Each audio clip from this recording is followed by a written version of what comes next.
I moved into Serene Towers on a Tuesday in September. Brand new building, 10 floors, modern, all glass and steel and those fake plants in the lobby that look real until you touch them. My apartment was on the 7th floor. 7B. 1 bedroom, small kitchen, big windows that looked out over the city. It was the first place that was truly mine. Not a dorm room. Not a shared apartment with roommates who left dishes in the sink. Not my parents' house where my childhood bedroom still had posters from high school. Mine. I'm Violet Mills. I'm 28 years old. I write romance novels. 3 published books. Modest success. Enough to pay rent in a decent building. Enough to feel like maybe this writing thing could actually work. I moved in with 1 suitcase, my laptop, and Oliver. Oliver is my cat. Orange tabby. 7 years old. Judgmental. He inspected the apartment thoroughly, decided the sunny spot by the window was acceptable, and claimed it immediately. Good choice, Ollie, I told him. He ignored me. As usual. Have you ever had a neighbor who changed your life? Share your thoughts in the comments. And if you want more stories about unexpected friendships, literacy, and the courage to admit what we don't know, hit that subscribe button and notification bell so you never miss our next story. I met Eleanor Vasquez on my 3rd day in the building. I was bringing up groceries, arms full of bags, struggling with my keys at the door marked 7B. The door next to mine, 7A, opened. An elderly woman peered out, short, maybe 5 feet tall. Gray hair pulled back in a neat bun, cardigan despite the warm weather, glasses on a chain around her neck. Need help, dear? I'm okay, thank you. One of the bags ripped. Apples rolled across the hallway. The woman, Eleanor, I'd learn later, stepped out.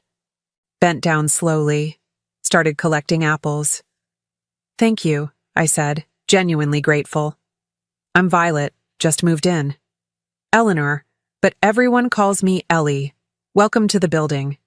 She handed me the apples, smiled, warm, grandmotherly. Thank you, Ellie. If you need anything, sugar, an egg, whatever neighbors used to borrow, I'm right here. I appreciate that. She went back inside. I finally got my door open. Oliver watched from the window, unimpressed by my struggle. She seems nice, I told him. He yawned. Over the next few weeks, I saw Ellie occasionally, in the hallway, in the elevator, at the mailboxes. We'd exchange pleasantries, small talk.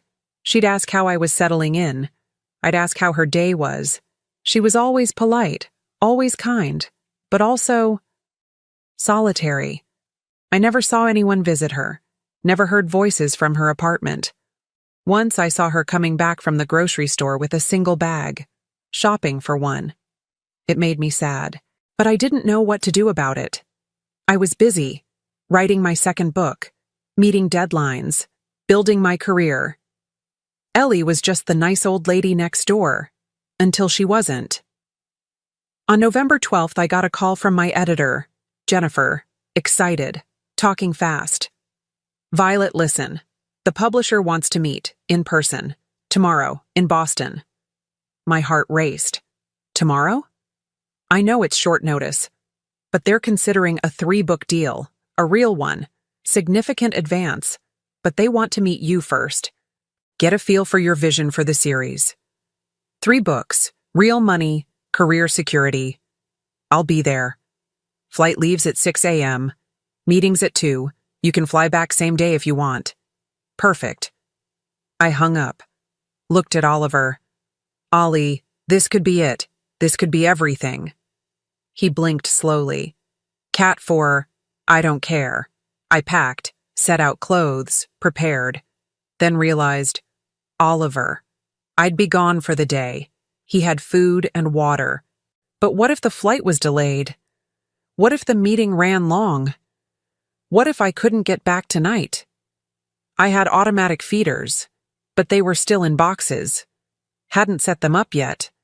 I couldn't leave him without a backup plan. I thought about asking someone.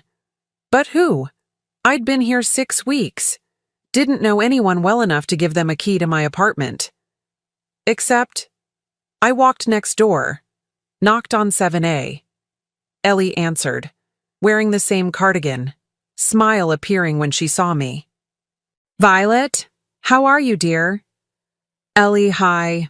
I have a huge favor to ask, and it's totally okay to say no. What do you need? I have to fly to Boston tomorrow for work, a big meeting. I should be back the same day, but what if I'm not?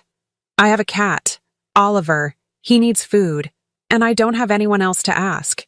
Could you check on him if I'm delayed? Her face lit up. Of course. I'd be happy to. Really? You're sure? Absolutely. I love cats. Had one for 15 years. Passed away 2 years ago. Miss having one around. Relief flooded me. Thank you so much. I'll leave a key under the doormat, just in case. If I'm back on time, you won't need to do anything. But if not, I'll take care of him. Don't worry. Thank you, Ellie. Really, I owe you. Nonsense. That's what neighbors are for. The flight left on time, landed in Boston. The meeting was incredible. The publisher loved my ideas. Offered the 3-book deal. Good money. Real career momentum. I was flying, metaphorically and literally. Then the gate agent announcement. Due to incoming weather, all flights to New York after 6 p.m. are canceled. Passengers will be rebooked on tomorrow morning's flights. My heart sank. I called the airline. Confirmed. Nothing tonight. Earliest flight, 7 a.m. tomorrow. I called my building super. No answer. I called Ellie. She picked up on the second ring. Hello? Ellie, it's Violet. I'm so sorry. My flight's canceled. Weather. I won't be home until tomorrow afternoon. Is there any way? Say no more. I'll go feed Oliver right now. The key's under the doormat. Food is in the kitchen cabinet above the sink. And if you could give him fresh water if his bowl is low. I've got it. Don't worry about a thing. Thank you so much. I'm so sorry to... Violet, stop apologizing. I'm happy to help. Oliver will be fine. I hung up. Felt guilty. But also... grateful. I got home the next day around 2 p.m., unlocked my door, prepared for Oliver to be angry. He hated when his routine was disrupted. Instead, he was curled up in his sunny spot, relaxed, content. The apartment smelled clean. I looked around. The dishes I'd left in the sink, washed and put away. The mail I'd left scattered on the counter, stacked neatly. The throw blanket on my couch, folded. My plant, watered. Ellie hadn't just fed my cat. She'd tidied my entire apartment. I felt tears. This woman barely knew me, and she'd done this.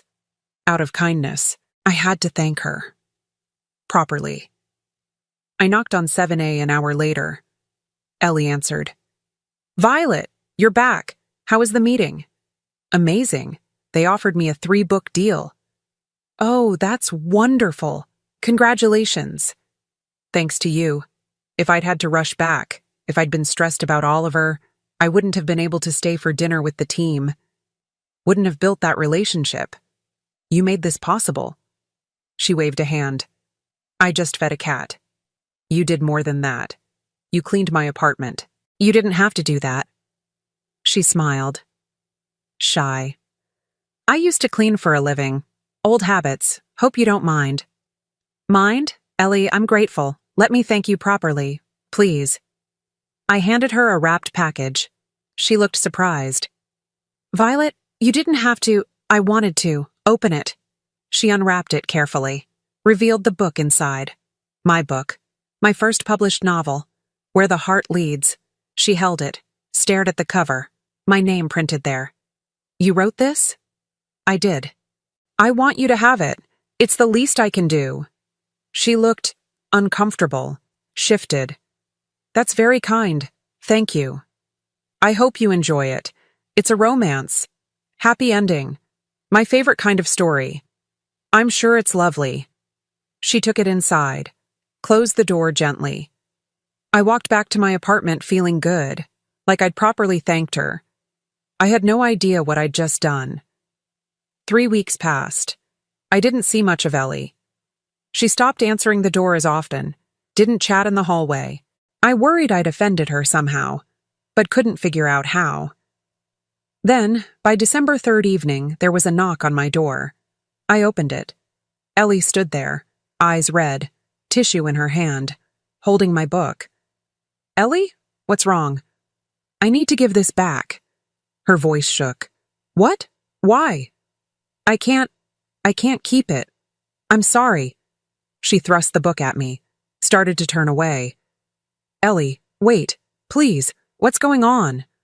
She stopped. Back to me, shoulders shaking. "Did something in the book upset you? Did I can't read it," whispered, barely audible. "What?" She turned around, tears streaming. "I can't read it. I can't read anything. I don't know how." The world stopped. "Violet, I'm so sorry. You gave me this beautiful gift. You're so proud. And I can't even. I tried. I've been staring at those pages for 3 weeks, and I don't understand any of it. Just shapes. Black marks on white paper. I feel so stupid. Ellie, I should have told you when you gave it to me, but I was embarrassed. I thought maybe I could figure it out, but I can't. And now you'll think I'm. Come inside," I said gently. "What? Please, come inside. We need to talk." She hesitated, then stepped inside. I guided her to the couch, sat next to her. Oliver, sensing distress, jumped up, settled in her lap, purring. She stroked him absently, still crying. "Ellie," I said gently, "look at me." She did, eyes full of shame. "You are not stupid, do you understand? Not even a little bit." "But I can't read. I'm 76 years old and I can't read." "What does that make me?" "It makes you someone who never had the chance to learn. That's all. Everyone learns to read, in school, when they're children." "Not everyone. Did you go to school?" She looked down, shook her head. "Not really. A little.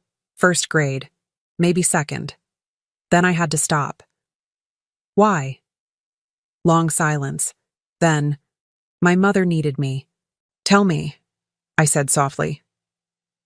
The story came slowly, in pieces, through tears. Eleanor Vasquez, born 1949, Bronx, New York, oldest of 6 children. Father left when she was young. Mother worked 2 jobs, cleaning during the day, diner at night. Someone had to watch the younger kids. That someone was Eleanor. "I was 7, she said, taking care of a 6-year-old, a 4-year-old, twin babies, and another on the way. My mother didn't have a choice. Daycare cost money we didn't have. I was free." "So you stopped going to school?" "I went sometimes, when neighbors could watch them, but not enough, not consistently. I learned some basics. My name, a few words, but not real reading, not like other kids." "And later?" "Later I was too old, too embarrassed. 14 years old and couldn't read. Other kids knew. They'd laugh. So I stopped going altogether, started working instead." "What did you do?" "Cleaned. Like my mother. Houses, offices, whatever paid. Been cleaning for 55 years. Retired 5 years ago." "You never had time to learn." "Never had time. Never had energy. Working 60, 70 hours a week to survive. By the time I got home, I was exhausted and ashamed. Too ashamed to admit I couldn't read. So I just managed." "How?" She smiled sadly. "You'd be surprised what you can do. Memorize. Ask for help without admitting why. Avoid situations where reading matters. I've gotten good at pretending." "And your family? Your siblings?" "They learned, eventually. When they were old enough, they went to school. Did better than me. Got jobs, families, lives." "Do you see them?" "Some. My youngest brother visits sometimes. A niece comes by on holidays. but we're not close. They have their own lives. I'm just the old aunt who cleaned their whole childhood so they could have better. Do they know you can't read? No, no one knows. You're the first person I've ever told. The weight of that. The trust. The shame she'd carried for decades. Thank you for telling me, I said. I had to. I couldn't keep lying. Not to you, not after you were so kind. Ellie, I want to teach you. She looked up, startled. What? I want to teach you to read. Violet, I'm too old. I can't. You're not too old. It's never too late to learn something new. But I'm 76. My brain doesn't work like it used to. Your brain works fine. You managed an entire life without reading. That takes intelligence, creativity, problem solving. You have all the skills you need. You just need the opportunity. I don't know. What if we try? Just try. A few weeks. See how it goes.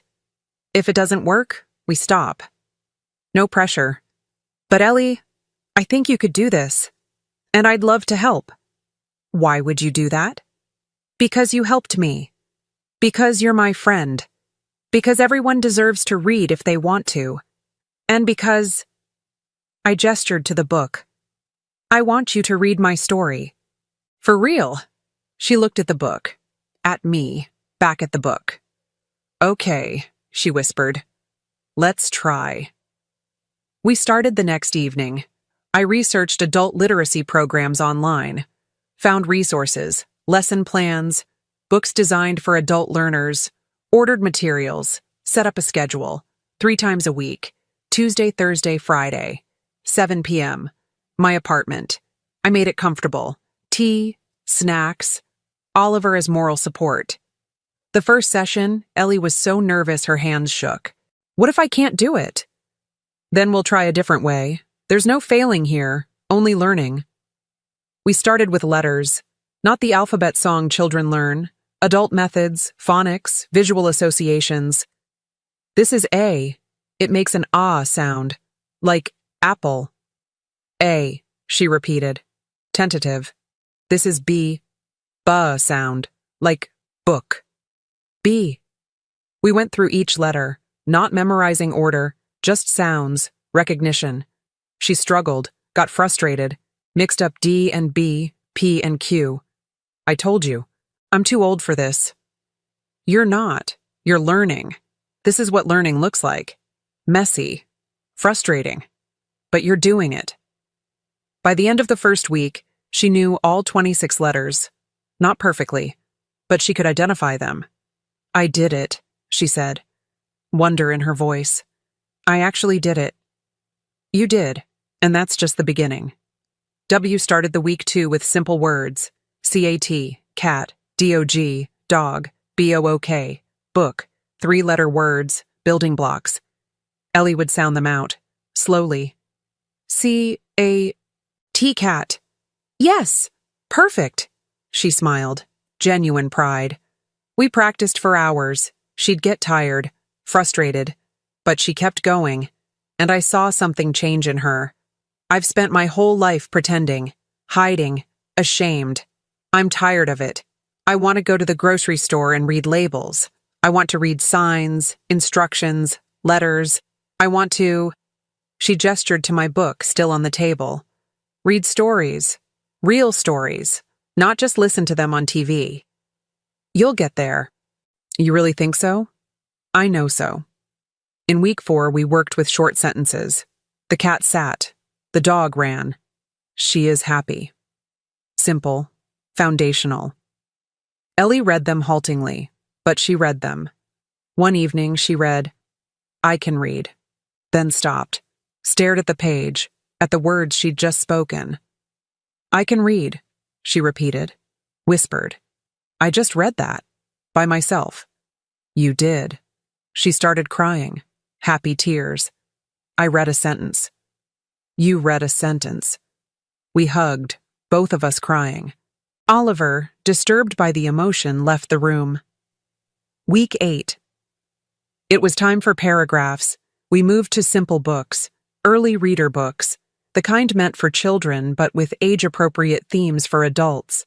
Short stories, 2 or 3 pages. Ellie would read, slowly, sounding out unfamiliar words, but reading. One story was about a woman who learned to swim at age 70. Ellie read it, finished, looked up with tears. She did it. She was scared, but she did it. Just like you, just like me. 3 months in, Ellie could read at a basic level, signs, labels, simple instructions, short articles. We'd graduated to longer books, still simple, but real stories. She read to me one evening, a story about a grandmother and her granddaughter. When she finished, she closed the book gently. Thank you, Violet. For what? For not giving up on me. For believing I could do this when I didn't believe it myself. You did the hard part. I just showed you the tools. Can I try something? Of course. She picked up my book, Where the Heart Leads, the one I'd given her 3 months ago, opened to the first page. Read. Chapter 1. The day Emma walked into the bookstore, she wasn't looking for love.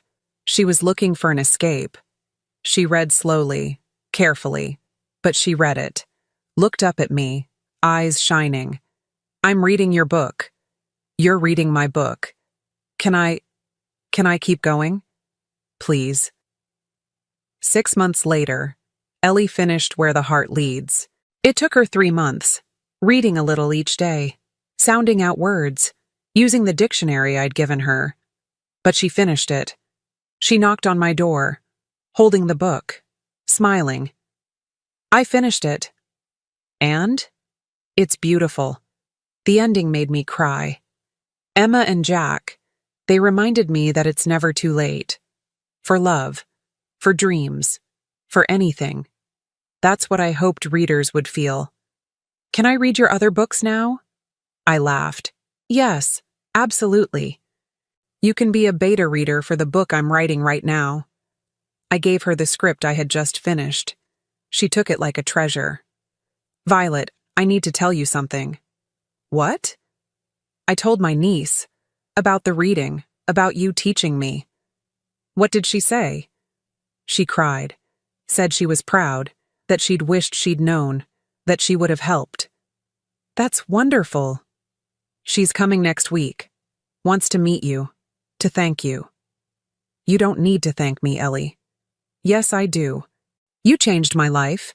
At 76, you gave me something I thought I'd never have. What's that? Freedom. I'm not trapped anymore. Not hiding. Not ashamed. I can read, Violet. I can read. 1 year later. Ellie joined a book club at the local library for new readers, adults learning literacy. She made friends. They met twice a month, read books together, discussed them, supported each other. Ellie thrived. She started writing too.